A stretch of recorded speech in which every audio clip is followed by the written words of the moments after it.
लक्ष्मी नारायण के चित्र में इतनी नॉलेज नहीं है जितनी त्रिमूर्ति के चित्र में। क्यों? त्रिमूर्ति के चित्र में तीनों धाम की नॉलेज आ जाती है।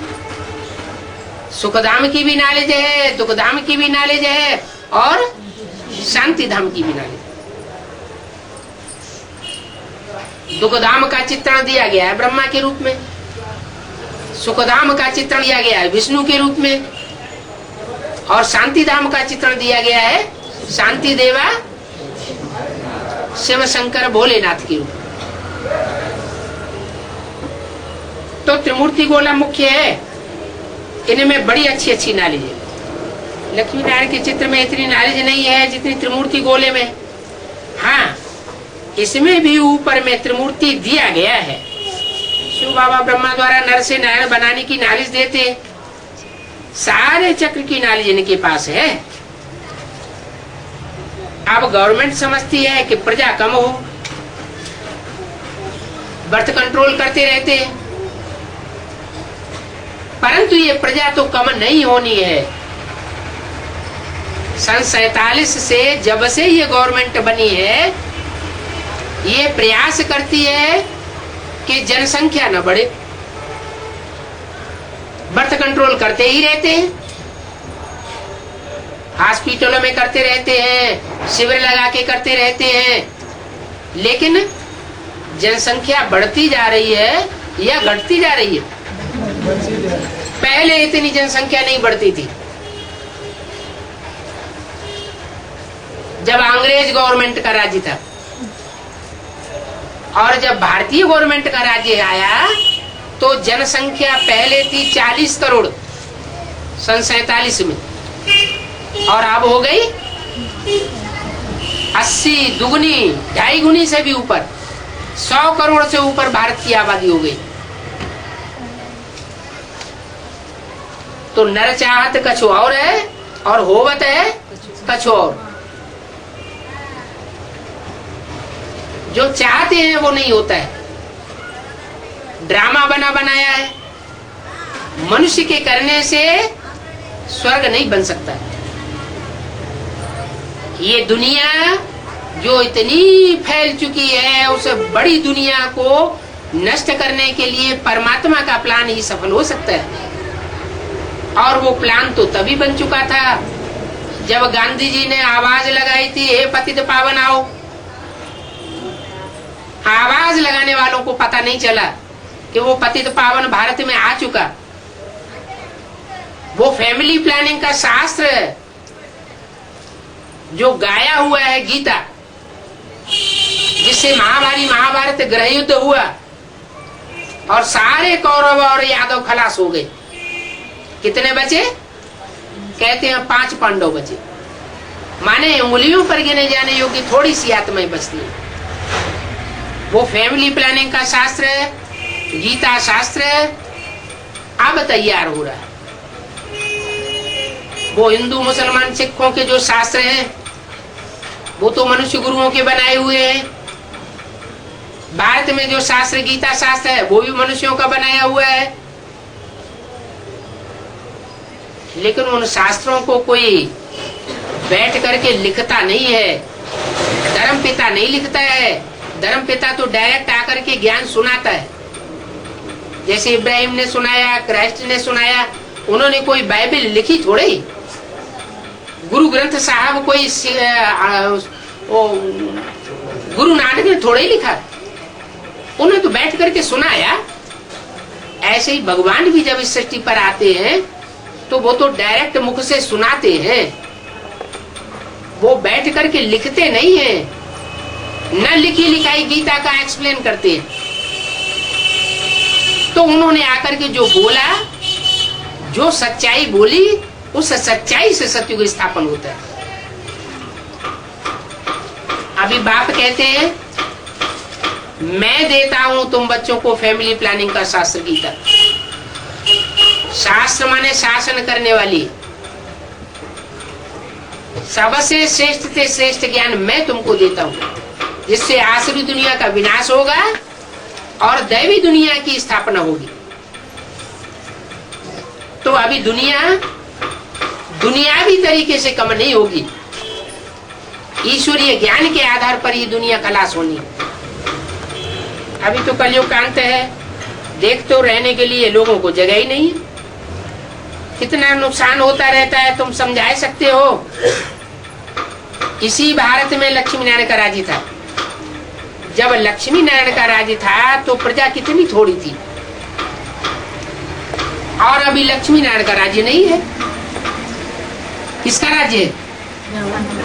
प्रजा के ऊपर प्रजा का राज्य। बाप कहते हैं ये प्रजा का ऊपर प्रजा का राज्य बेकायदे राज्य।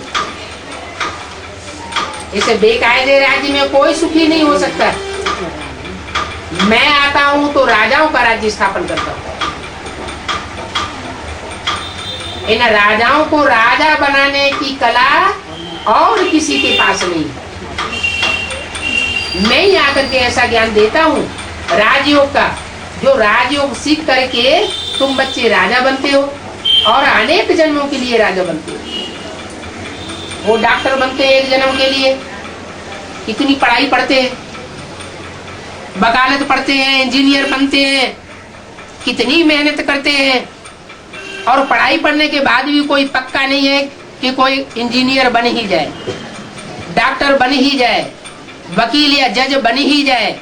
लेकिन इस पढ़ाई में पक्की बात है कि अगर तुम जैसे मैं पढ़ाई पढ़ाता हूँ वैसे ही अगर रेगुलर और पंक्चुअल बन करके ये पढ़ाई पढ़ते रहोगे तो मैं गारंटी करता हूँ कि तुम राजपद जरूर पाओगे। ये राजाई की पढ़ाई और कोई नहीं पढ़ा सकता सिवाय परमपिता परमात्मा की, और अनेक जन्मों के लिए देता है। इतने दुनिया में हिस्ट्री में छोटे बड़े राजाएं हुए, इन राजाओं को राजाई करना किसने सिखाया? कोई कॉलेज खोला था? मनुष्य गुरुओं ने कोई कॉलेज खोला राजा बनाने के लिए? नहीं। ये तो संगम युग में बाप आते हैं तो आकर के राजाई की पढ़ाई पढ़ाते हैं। ये राजयोग है। इस राजयोग में ये राज भरा हुआ है कि तुम अपनी इंद्रियों के ऊपर कैसे राजाई कर सकते हो। अपनी इंद्रियों को जितना कंट्रोल करेंगे उतना जन्म जन्मांतर के लिए तुम बड़े राजा बनेंगे। यह प्रैक्टिकल जीवन में अपने को देख सकते हो। सुबह से लेकर के शाम तक अपने को चेक करना है कि हमारी इंद्रियां कितना हमारे अपने कंट्रोल में रही। अगर कंट्रोल में है तो बाप भी खुश होंगे।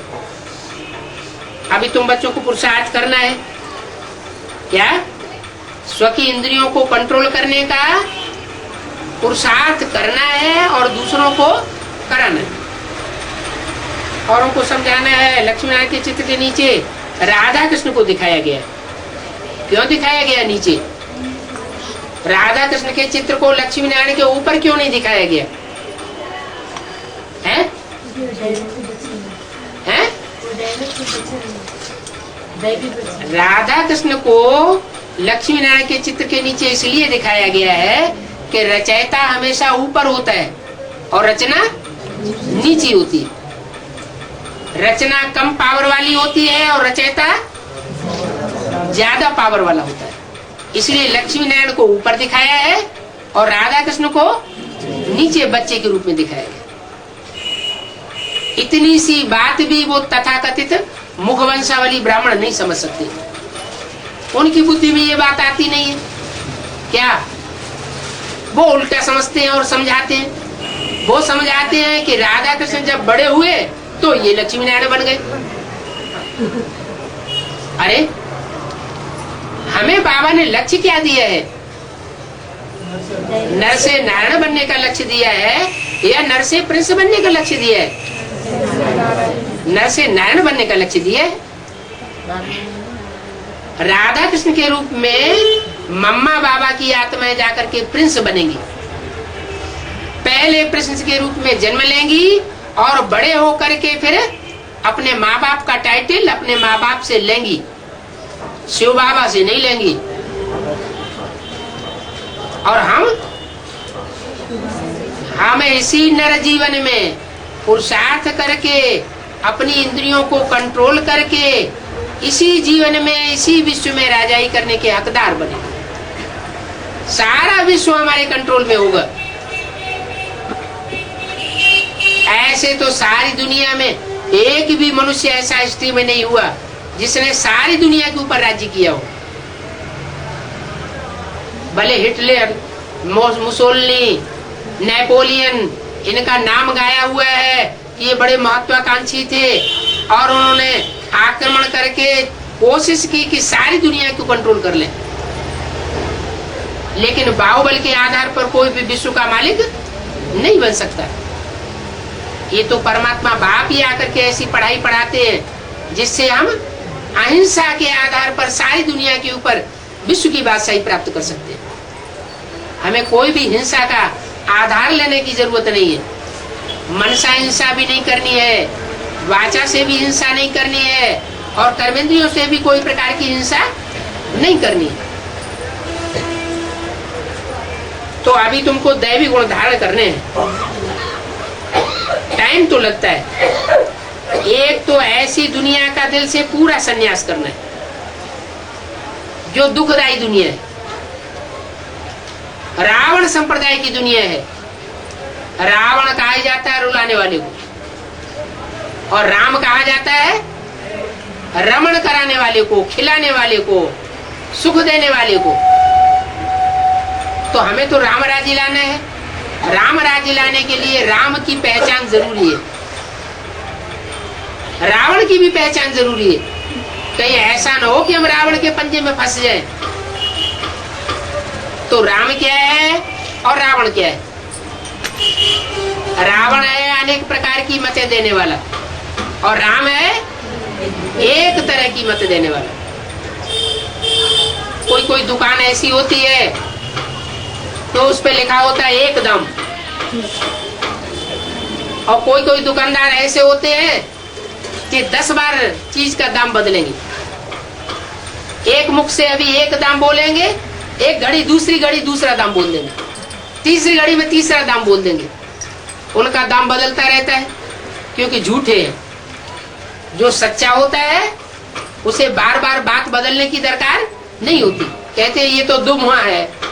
दुमुहा माने दो मुंह से बात करने वाला है। इसलिए चित्र बनाए हुए हैं। रावण का चित्र 10 मुखों का बनाया हुआ है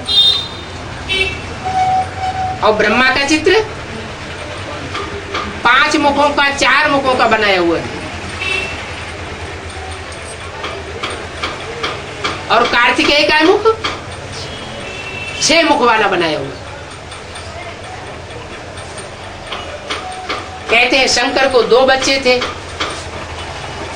एक ज्ञानी तू आत्मा बच्चा था गणेश, और दूसरा बच्चा था कार्तिकेय।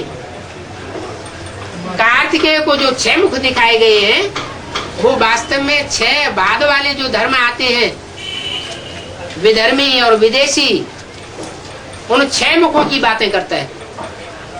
इस्लाम धर्म, बौद्ध धर्म, क्रिश्चियन धर्म, सन्यास, मुस्लिम और सिख धर्म। ये 6 धर्मों के लिए 6 मुख की बातें करता है। कभी किसी को सपोर्ट करके बोलेगा, कभी किसी को सपोर्ट करके बोलेगा, इसलिए उसको 6 मुख दिखाए गए। नाम क्या रख दिया है? कार्तिक। क्या करे? टिक टिक बहुत करता है। तो टिक टिक करने से कभी स्वर्ग स्थापन नहीं हो सकता। बाप आते हैं, बताते हैं बच्चे अब मैं जो बताता हूं तुमको वही तुम दूसरों को बताओ।